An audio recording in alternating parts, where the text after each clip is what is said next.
मीना सुबह की सुनहरी धूप में हलवा बनाने में मगन थी। अखबार की खबरें उसकी नजरों के सामने से गुजर रही थी। तभी अचानक फोन बजता है, जैसे किसी ने उसकी शांत सुबह को झंझोर दिया हो। कौन हो सकता है इतनी सुबह, मीना ने सोचा। उसके दिमाग में मनीषा का नाम अचानक आ गया। क्या मनीषा है? यह उसकी तो आदत हो गई है। फोन उठाती हुई मीना की संख्या सच साबित हो गई। हेलो मीना। फोन उठाया। दूसरी ओर से मनीषा की आवाज़ सुनाई दी। हेलो दीदी, मैं मनीषा बोल रही हूँ। आज फिर छुट्टी पर है। मैं आपके घर आना चाहती हूँ। मनीषा की आवाज़ में उत्साह और खुशी थी।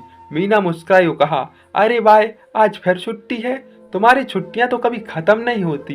वह हंसते हुए बोली, हाँ हाँ दीदी, आपको पता है ना, मैं छुट्टी की रानी हूँ। मनीषा ने मजाक में कहा। ठीक है, आ जाओ, मैं तुम्हारा इंतजार करती हूँ, मीना ने कहा।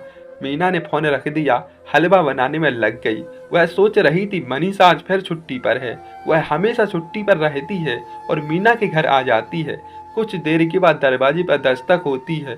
मीना ने दरवाजा खोला और मनीषा ने देखा वह मुस्कुरा रही थी। उसके हाथ में एक बड़ा बैग था। हेलो दीदी, मैं आ गई हूँ, मनीषा ने कहा। हेलो, आ जाओ बैठो, मीना ने कहा।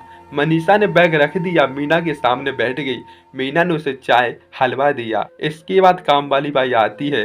मीना ने अपनी काम वाली बाई को डांटते हुए कहा, तुम बहुत देर से आती हो। मुझे सुबह सुबह उठकर निधि और प्रीति के लिए टिफिन बनाना होता है, सुरंत का लंच तैयार करना होता है, सासू माँ का खाना बनाना होता है।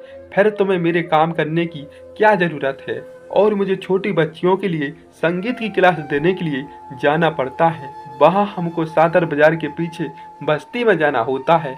मैंने उन बच्चियों को वाद्य यंत्र भी सिखाने की योजना बनाई है, जिससे वे अपने हुनर को और विकसित कर सके। काम वाली बाई ने मीना की बात सुनी और अपनी गलती के लिए माफी मांगी। मैं जानती हूँ तुम्हारी अपनी परेशानी होगी, लेकिन मेरा भी तो काम है, मुझे समय पर करना होता है। और भी बच्चियां भी बहुत गरीब तरीके से आती है। मेरा मानना है हुनर हर हालत में सामने लाना चाहिए, चाहे वो किसी भी वर्ग, किसी भी बच्चों में हो। मैंने उन बच्चियों के लिए एक छोटा सा संगीत समारोह आयोजन किया है, एक योजना बनाई है। काम वाली बाई ने मीना की बात समझी। मैं समझती हूँ दीदी, मैं आगे से समय पर आऊंगी। मैं आपकी मदद में करूंगी। मैं आपकी मदद करूंगी, आपके लिए समय पर आऊंगी, आपका काम भी करूंगी। मीना ने काम वाली बाई को धन्यवाद दिया। तुम्हारी मदद से मेरा काम समय पर हो जाएगा, उन बच्चियों को सिखा पाऊंगी। मैं उन बच्चियों के लिए छोटा सा पुरस्कार समारोह करना चाहती हूँ।